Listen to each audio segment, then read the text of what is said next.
trapped inside a mother's womb, or drowned in water, or in the unconscious existence, or dead, or attained to the fourth jhana, or born into the fine material or immaterial existence, or attained to cessation. Those in-breaths and out-breath are actually existent in you, only you are not able to discern him because your understanding is dull. Then, fixing his mind on the place normally touched by the breaths, he should proceed to give his attention to that. Section 210. These in-breaths and out-breaths occur striking the tip of the nose in a long-nosed man and the upper lip in a short-nosed man.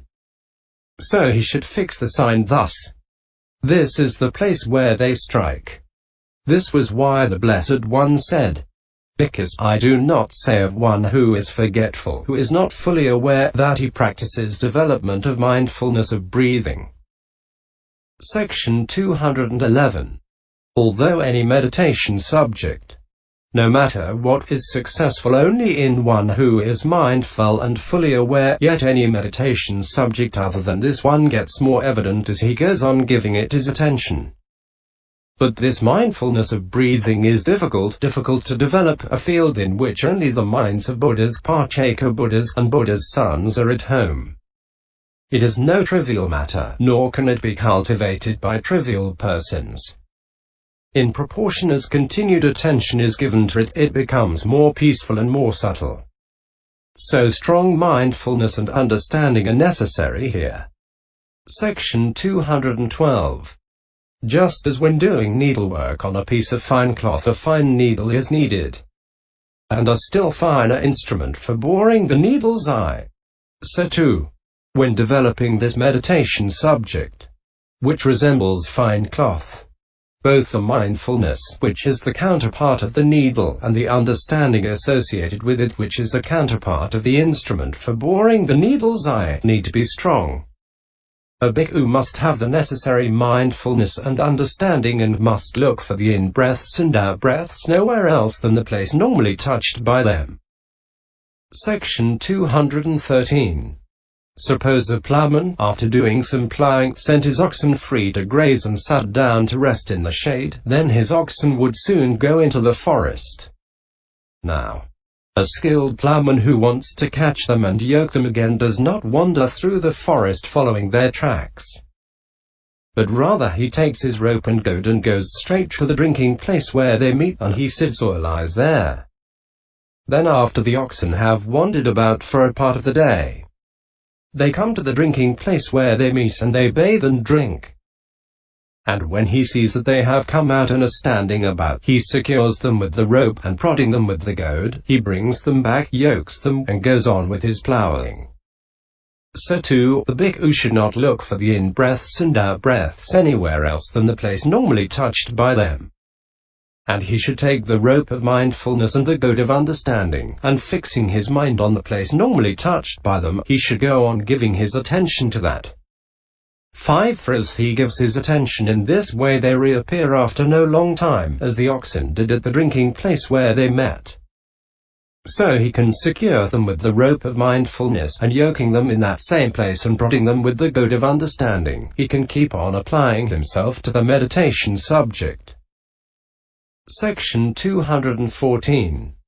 When he does so in this way, the sign 59 soon appears to him. But it is not the same for all. On the contrary, some say that when it appears, it does so to certain people, producing a light touch like cotton or silk cotton or a draught. Section 215. But this is the exposition given in the commentaries. It appears to some like a star or a cluster of gems or a cluster of pearls.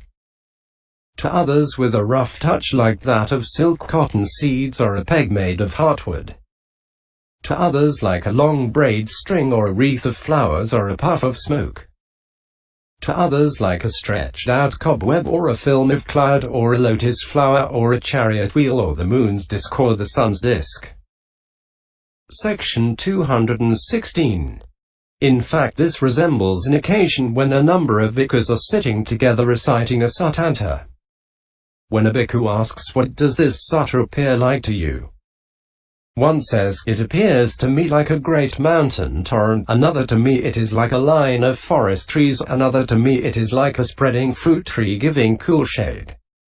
For the one such appears to them differently because of the difference in their perception.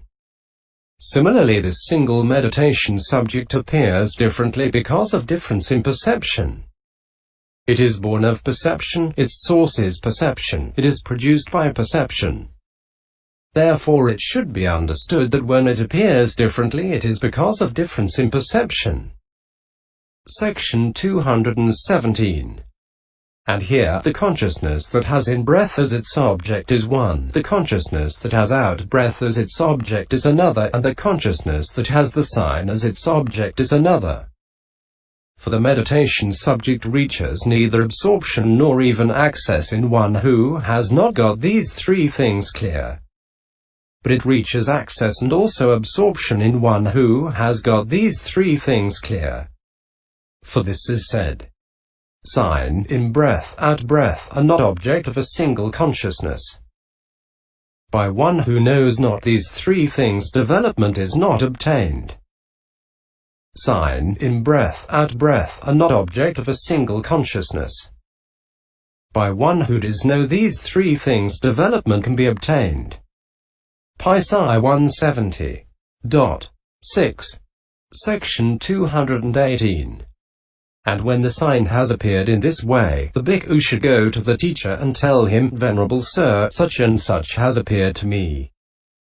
But say the Daya reciters, the teacher should say, "Neither this is the sign nor this is not the sign." After saying "It happens like this, friend," he should tell him, "Go on giving it attention again and again." For if he were told it is the sign, he might become complacent and stop short at that. CMI 193F. Closing parenthesis. And if he were told it is not the sign, he might get discouraged and give up. So he should encourage him to keep giving it his attention without saying either. So the Daya reciters say, firstly. But the Majjhima reciters say that he should be told, "This is the sign, friend. Well done. Keep giving attention to it again and again." Section 219. Then he should fix his mind on that same sign. And so from now on, his development proceeds by way of fixing. For the ancients said this, fixing his mind upon the sign, and putting away 61 extraneous aspects. The clever man anchors his mind upon the breathings in and out.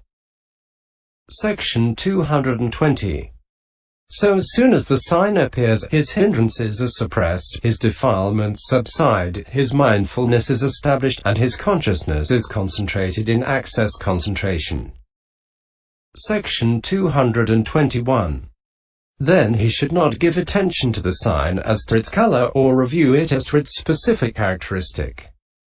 He should guard it as carefully as a king's chief queen guards the child in her womb due to become a wheel-turning monarch, or as a farmer regards the ripening crops. And he should avoid the 7 unsuitable things, beginning with the unsuitable abode, and cultivate the 7 suitable things. Then, guarding it thus, he should make it grow and improve with repeated attention, and he should practice the 10-fold skill in absorption. IV. Closing parenthesis. And bring about evenness of energy. Section 222. As he strives thus, 4-fold and 5-fold jhana is achieved by him on that same sign in the same way as described under the earth Kasyawa. However, when a bhikkhu has achieved the 4-fold and 5-fold jhana and wants to reach purity by developing the meditation subject through observing and through turning away, he should make that jhana familiar by attaining mastery in it in the 5 ways. IV. Closing parenthesis. And then embark upon insight by defining mentality materiality. How?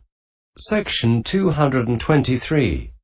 On emerging from the attainment 7, he sees that the in-breaths and out-breaths have the physical body and the mind as their origin. And that just as when a blacksmith's bellows are being blown, the wind moves owing to the bag and to the man's appropriate effort, so too in-breaths and out-breaths are due to the body and the mind. Next, he defines the in-breaths and out-breaths and the body as materiality, and the consciousness and the states associated with the consciousness as the immaterial mind. This is in brief. But the details will be explained later in the defining of mentality materiality. Section 224. Having defined mentality materiality in this way, he seeks its condition. With search he finds it, and so overcomes his doubts about the way of mentality materiality's occurrence in the three divisions of time.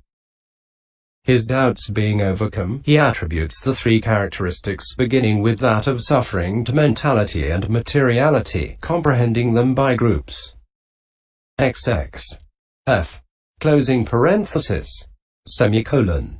He abandons the 10 imperfections of insight beginning with illumination, which arise in the first stages of the contemplation of rise and fall. F. Closing parenthesis. And he defines as the path the knowledge of the way that is free from these imperfections. F. Closing parenthesis. He reaches contemplation of dissolution by abandoning attention to arising. When all formations have appeared as terror owing to the contemplation of their incessant dissolution, he becomes dispassionate towards them. Ch. 21. His greed for them fades away, and he is liberated from them. Ch. 22. After he has thus reached the Four Noble Paths in due succession, and has become established in the fruition of arahantship, he at last attains to the 19 kinds of reviewing knowledge. 22. F. Closing parenthesis. And he becomes fit to receive the highest gifts from the world with its deities. Section 225. At this point his development of concentration through mindfulness of breathing, beginning with counting and ending with looking back, is completed. This is the commentary on the first tetrad in all aspects. Opening parenthesis. Word commentary continued, second tetrad. Section 226. Now, since there is no separate method for developing the meditation subject in the case of the other tetrads, their meaning therefore needs only to be understood according to the word commentary. Opening parenthesis. He trains thus. I shall breathe in, shall breathe out, experiencing happiness, that is, making happiness known, making it plain. Herein, the happiness is experienced in two ways. Opening parenthesis. A. With the object, and b. with non-confusion. Section 227. Opening parenthesis. A. How is the happiness experienced with the object? He attains the two jhanas in which happiness is present. At the time when he has actually entered upon them, the happiness is experienced with the object owing to the obtaining of the jhana, because of the experiencing of the object. Opening parenthesis. B. How with non-confusion? When, after entering upon and emerging from one of the two jhanas accompanied by happiness. 8. He comprehends with insight that happiness associated with the jhana is liable to destruction and to fall. Then at the actual time of the insight, the happiness is experienced with non-confusion owing to the penetration of its characteristics of impermanence, and so on. Section 228. For this is said in the Paccekabuddhas. When he knows unification of mind and non-distraction through long in-breaths, mindfulness is established in him. By means of that mindfulness and that knowledge that happiness is experienced.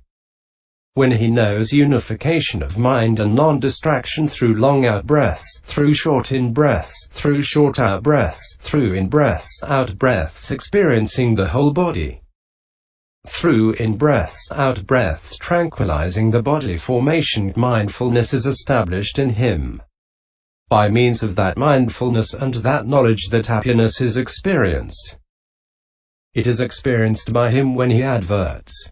When he knows, sees, reviews, steadies his mind, resolves with faith, exerts energy, establishes mindfulness, concentrates his mind, understands with understanding, directly knows what is to be directly known, fully understands what is to be fully understood, abandons what is to be abandoned, develops what is to be developed, realizes what is to be realized.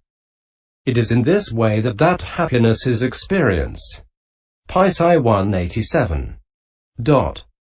Section 229. Opening parenthesis. VIII. The remaining three clauses should be understood in the same way as to meaning. But there is this difference here. The experiencing of bliss must be understood to be through three jhanas, and that of the mental formation through four. The mental formation consists of the two aggregates of feeling and perception. And in the case of the clause experiencing bliss, it is said in the Paccekabuddhas in order to show the plane of insight here as well. Bliss. There are two kinds of bliss: bodily bliss and mental bliss. Paccekabuddhas 188. Tranquilizing the mental formation. Tranquilizing the gross mental formation. Stopping it is the meaning. And this should be understood in detail in the same way as given under the bodily formation. See sections 176 to 85. Section 230.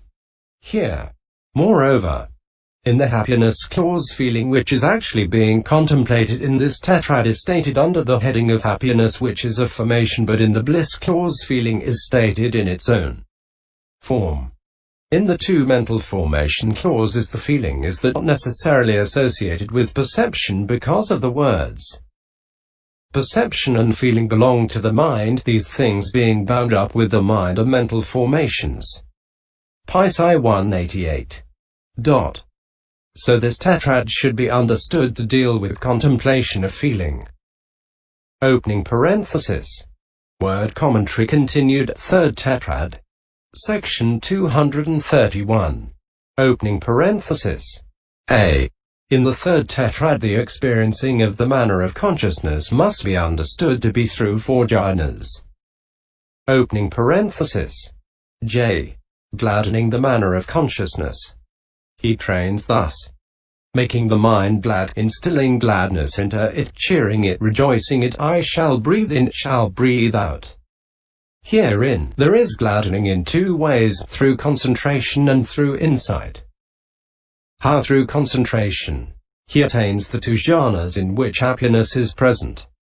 At the time when he has actually entered upon them, he inspires the mind with gladness, instills gladness into it by means of the happiness associated with the jhana. How? Through insight. After entering upon and emerging from one of the two jhanas accompanied by happiness, he comprehends with insight that happiness associated with the jhana is liable to destruction and to fall. Thus, at the actual time of insight, he inspires the mind with gladness, instills gladness into it by making the happiness associated with the jhana the object.